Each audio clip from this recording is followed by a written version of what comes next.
Good afternoon, ladies and gentlemen. A very special show today with the one and only Mr. Dhirendra Kumar, who's been tracking the world of mutual funds and equities for the last more than 3.5 decades. A person who's watched the markets closely, whether they are in bull phase, bear phase, volatile phase, phases dominated by financial investors from foreign shows or domestically, and has been the best chronicler of how mutual funds and especially SIPs have come to dominate our markets over the last 10 years or so.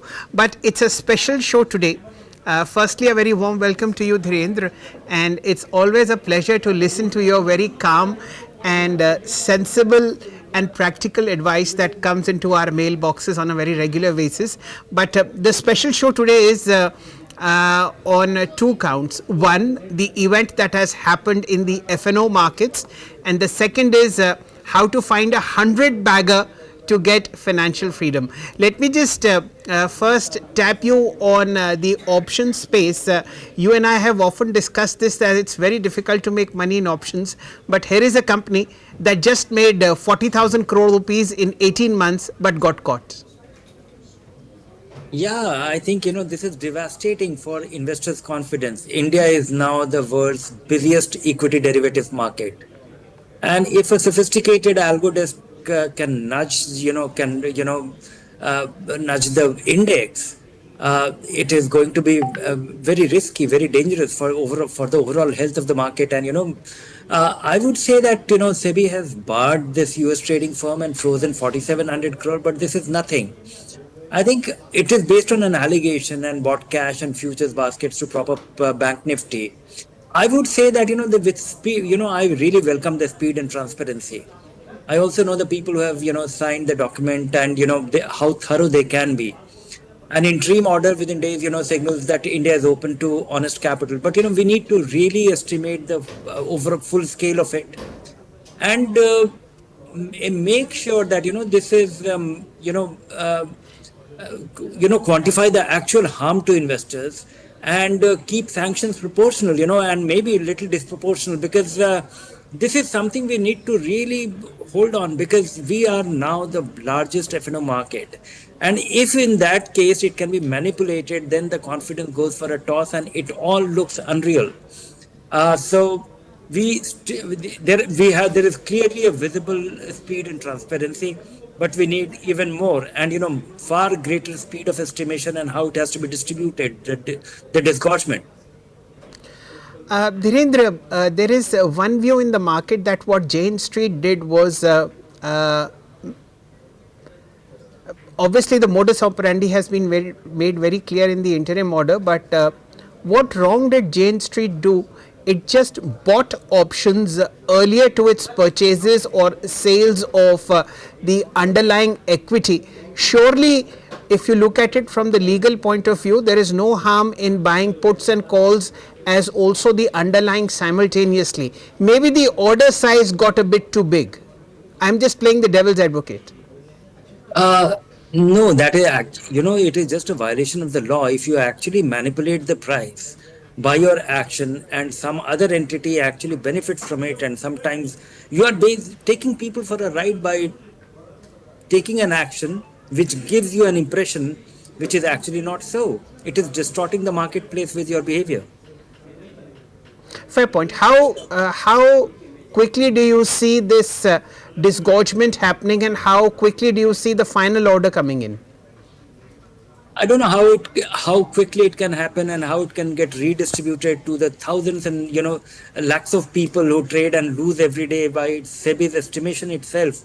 Maybe this would have also contributed to it. When we look at these 92% statistics that the speculators lose money, this might be one of the reasons why. So I don't know how it can be done. It's a massive task, but I think estimation of the distortion, because there are multiple levels of these. The impact will be visible at multiple levels, and it is nearly impossible to do a real estimation. We can do an estimation of their benefits, but it is very difficult to estimate the magnitude of losses caused to individual investors. I would imagine that whatever disgorgement happens will go to the investor protection fund, and then maybe it will be used for the betterment of the market over a number of years. Be that as it may, let's look at what you've researched out, which is finding a 100-bagger and doing it from the comfort of a good desktop as well as from the comfort of an air conditioned room.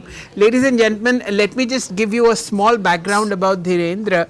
One of the finest researchers that I have had the pleasure of knowing for the last 35 years. Dhirendra started with doing a lot of equity research in the early 1990s, and then realized that, you know, it's better to do fund research because there was more demand for that than pure equity research. And what we have today is a wonderful article on how to find 100 baggers at a time, Dhirendra, when people really want to buy and sell very, very quickly. Now, can you give us a background as to why this study was done and how effective it is? The study was done primarily to drive home the long-term orientation which investors should have. Why it works time and again. There is no substitute to diligence. I was just reminded of, a context, a reference of, most investors, most people who think that they are investors, they buy something at 5 rupees, they sell it at 6 rupees a day later. They buy it at 10, sell it at 20. They buy it at 28 and sell it at 30, and they think that they are the winners. In fact, and finally buying it again at 39 and selling it at 40. I really wonder that, if those people are unable to lose the picture that, the whole move has happened from 3 rupees to 30 rupees, and one has really picked up a couple of rupees gains in the short run in this journey. And that is how most investors are actually behaving. I have seen investors behaving over the last 10 years, 15 years, 20 years, and having a long-term orientation, quality orientation. That doesn't mean that invest and sleep. You have to revisit the company. You have to look at the company. I was just looking at one more example, one more instance where, somebody, Rakesh Jhunjhunwala bought Titan Industries. And that was the time when the company was in a very poor shape. It had borrowing, it was getting into, the jewelry business, and it was struggling with its, setting up the jewelry business and struggling with working capital. Yes. And somebody who had the foresight to think that, here is a company where gold jewelry is the most, people are suspicious about it. This is where the credibility and the trust comes into picture. And because of the credibility and trust, he had the foresight to hold on, buy it at, and buy it at a point when everybody else was a disbeliever, did not believe in that, and had the foresight of holding it for, the real secret is investing big money in those times based on your belief and holding it for 20 years, 25 years. It's very difficult to, to find an investor who can hold it for that long based on his conviction. Okay, so let's now just get into the dynamics of finding a 100-bagger.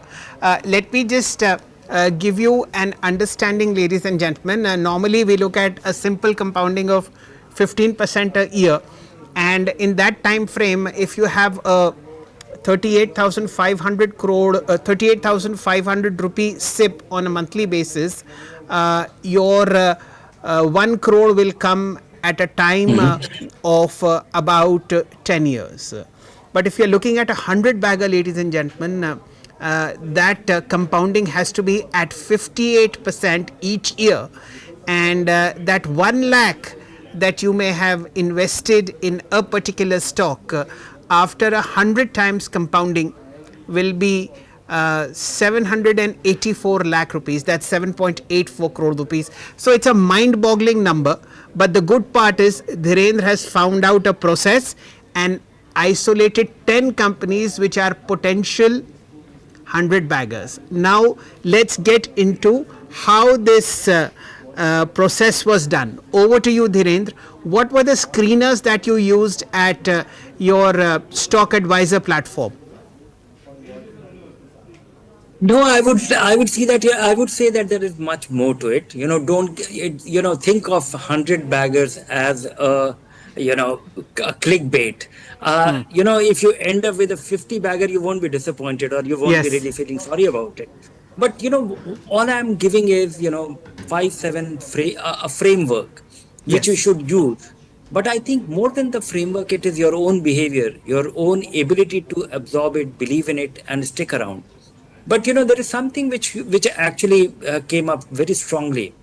Attributes to look for, or the red flags, because all the attribute you look for, and there will be a red flag or a corresponding red flag around it. For example, look at a runway. Think of early 2000 and you are buying Airtel. When everybody thought that this 15 rupee call will not materialize, or it will actually be a barrier, and thinking that without all the peripherals you can I had to wait for 10 years to get a telephone connection. To think, and most of the time we think in static terms that things will not change. Everything changed. Today the speed at which we talk. You remember the initial SMS days when on Yes. Diwali people used to charge you 10 rupee per message. It is quite a laughable thing today. Yeah. But look at the revenue, look at the scale, look at the acceptance, look at the scalability and the runway. So when I'm thinking that, the runway for a business, for the potential product and service, 10 to 15 years of growth avenue, not as, and the potential red flag will be, uh, story built on cyclical tailwinds, or something like a government stop. Look at the recent, the defense story or something. We know it can potentially get punctured very quickly.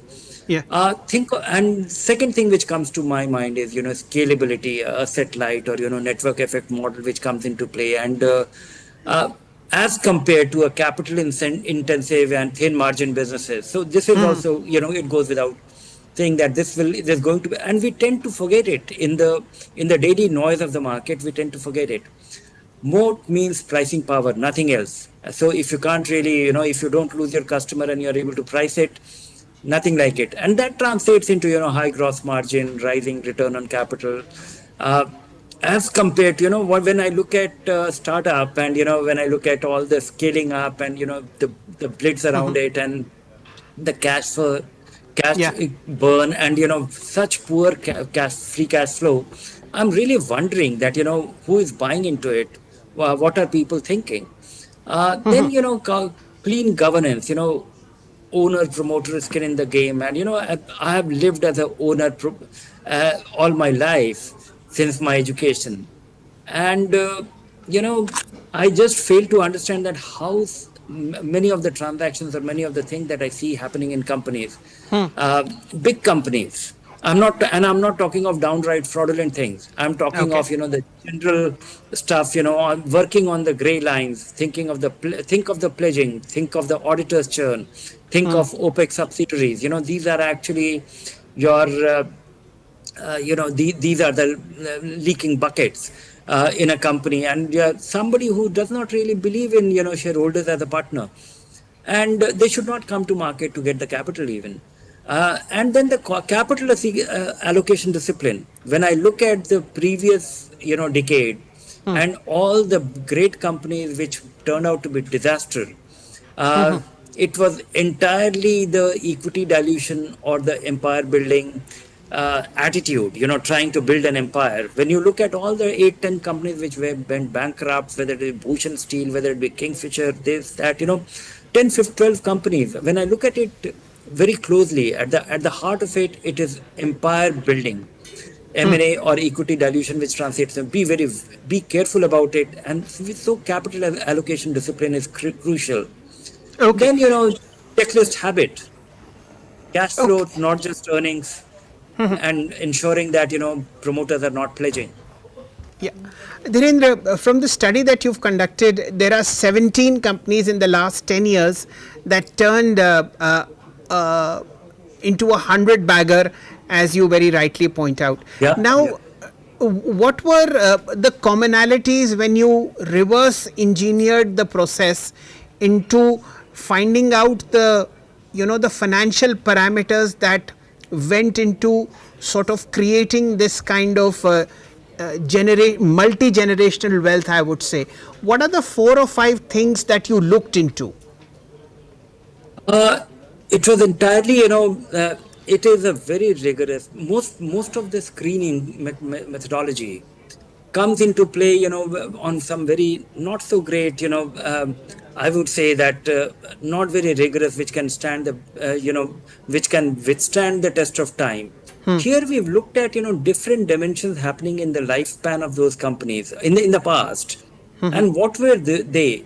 And then we came across, the real sustainable 100 baggers turned out to be companies, uh, based on they actually the biggest surprise in my mind when I was looking at numbers very objectively and spending days together to on these numbers, my biggest surprise was that they were never a blockbuster in a short period of time. They turned out to be such steady, regular performers, and over such a long period, it turns out to be such a handsome number. Okay. Would you want to talk about the financial metrics that went into it? These are just very, very basic tools which a lot of screeners have.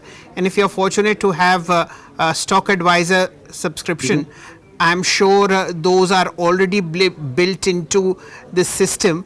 Let me just go through a couple of them, which were sensible, at least to me. We start with obviously. Shalindra, if I actually misunderstood your previous question, that what were the exact quantitative parameters which led to which we applied in finding these companies? Yes. Yeah. Okay. Is it so? Yes, that was the question. Okay. Okay. First what we did was, we took a narrow universe of companies with a capitalization of 300 crore to 10,000 crore. Okay. And a minimum threshold, it ensures that, we are not taking tiny companies, and we are not taking a large enough company which will actually face a kind of, a ceiling. At least 10% annualized revenue and profit growth over the past 5 years. It must have some momentum of earnings and growth. 3-year median. So these were very generic. The starting point of these were very straightforward. Very generic return on equity and return on capital employed of at least 12%, and 3% higher than the median of the preceding 3 years. So, it should be a rising one. CFO to EBITDA, 70%. I really did. I'm embarrassed to say EBITDA, but that's the formula that we have, that's the ratio that we have used, and making sure that these companies they have a debt to equity below 1.5x. So this was our universe, and then we went about looking at the qualitative aspect of these 109 companies based on product specialization, capacity building, brand depth, and much more. Okay. To arrive at a much narrower universe. So that was the quantitative filter, followed by qualitative assessment. Okay.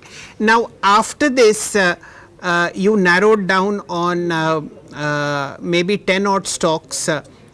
Remember, these are contenders for 100 baggers. They necessarily may not turn out to be those, but if you make a 10x or a 20x or a 50x, you should be equally happy, as Dhirendra said in the early part of the conversation. What we will do is we will show you these names, and again, these are not invitations to buy these. They are just indicative of an end result of a very deep exercise that Dhirendra and his team did at Wealth Inside. And we've told you the screeners, we've told you the intangibles. These are the results that have come up.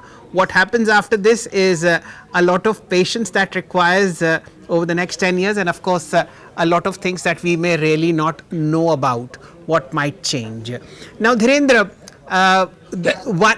one word on, you'll have to hold the stock for at least 10 years. Okay, I think, can you hear me again? I can hear you now. Okay. I said now comes the most difficult part, which is how to continue holding a stock into its, phases where it doesn't give you any returns, where, the management takes its eye off the ball. How do you manage that very painful time that both of us have seen so many times coming into equity markets? I would say that you have to frame your own rules. In fact, I can give you the finest stocks, and assuming that I tell you that here are 10 stocks that will definitely become 100 baggers.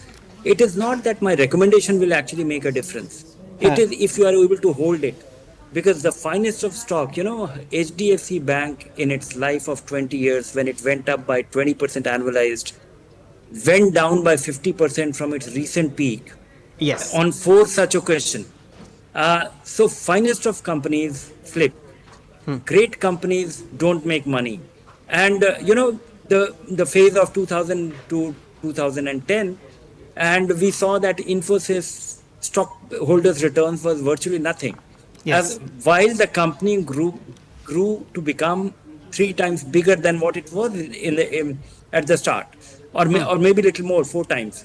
So I would say that the behavioral tenets are more important than the finest of brilliant research or finding a company, and you can develop that only by getting deeply into it, getting your focus, making your rules, developing your checklist, and not missing out on the basics that you need to build a portfolio. Despite Correct. best of five of these companies will go back, two of these companies will go bankrupt. Five of these companies will become maybe little more than 100 bagger, who knows. So I would say that it is extremely important to attribute the behavior of the market. Your behavior matter most when it comes to benefiting or following such a thing, such an exercise. Okay. Dhirendra, for those who've tracked you for maybe 2 or 3 decades, suppose they were to trust you fully on the outcome of this research, what would you advise them? Put in 1 lakh rupees each in these 10 stocks, forget about them for 10 years, and then open the demat account? No, I would suggest them to open a demat account, yeah, open your brokerage account, invest 50, if you have to invest 10,000 rupees, invest 2,000 in five of these 10 stocks, which are Okay. which are the best on valuation, and keep on spending, keep on investing over time. Okay. Uh, I don't think, investing is a kind of exercise where you get up one fine morning, invest and go to sleep. Okay. So start slowly and maybe put in 20% of your capital in 5 of these stocks or 10 of these stocks.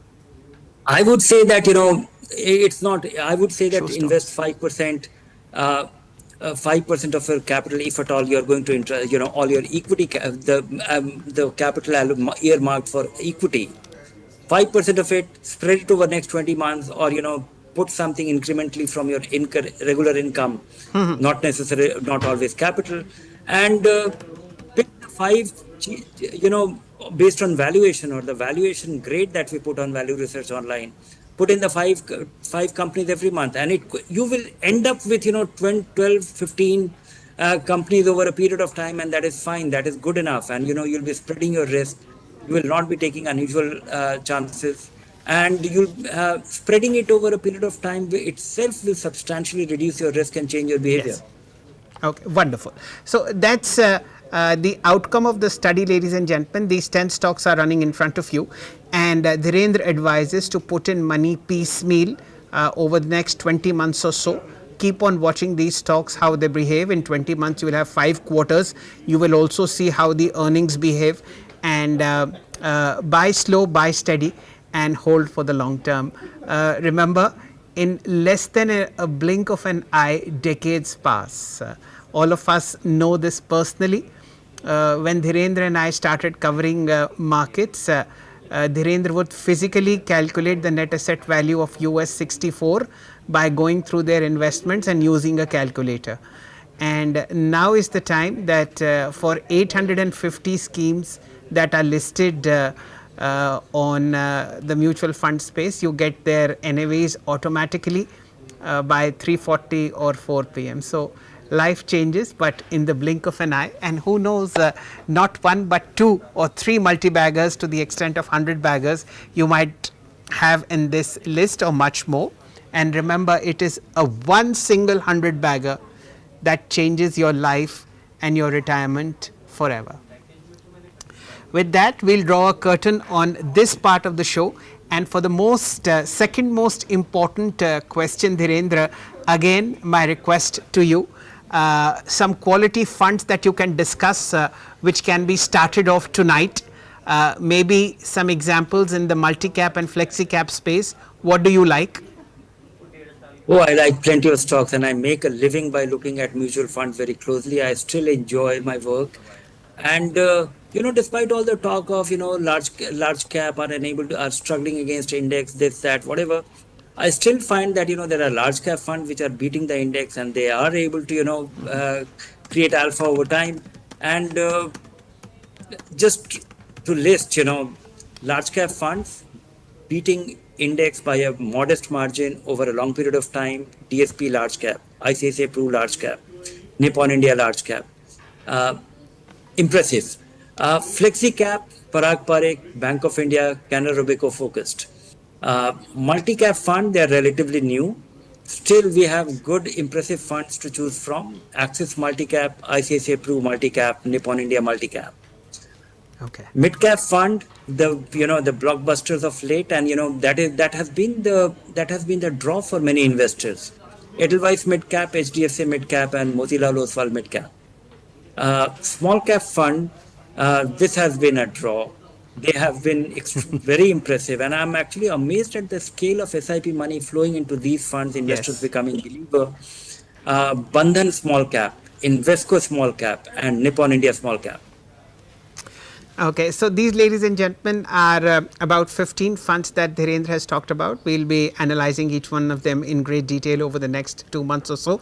But if you haven't participated in the Indian growth story via the Lal Street, you must do it tonight. Whether you do it via a sensible equity mutual fund, or you do it by buying 1 or 2 stocks that have been mentioned in Dhirendra's wonderful research. But do join this wonderful wealth creation that we are seeing not only for the past 25 years but over the next 100.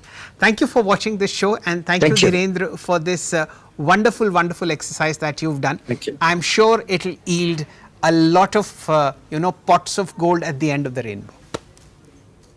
Hope so for our readers. Thank you. Yes, thank you. That, ladies and gentlemen, was Dhirendra Kumar. We spoke extensively on how to catch hold of a 100 bagger in your portfolio. Remember, there have been just 17 over the last decade or so, and 1 lakh in a 100 bagger over a period of 10 years yields 7.84 crore rupees. It's a mind-boggling number, but it's known to happen because we've seen those kind of wealth being created, and of course it will continue to happen in the years and decades ahead. How to get them in your portfolio is an exercise that we attempted today. I hope you liked the show as much as our team in the PCR, Manita and so many other people did. Let's hope that the results out of this come out to be substantially excellent. Thank you for watching.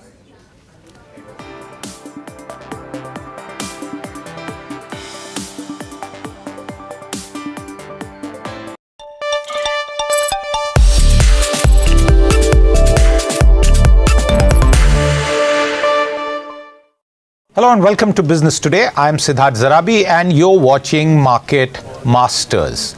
Today with us, one of the most famous names in the Indian stock market, veteran investor and chairman and co-founder of Motilal Oswal Finance.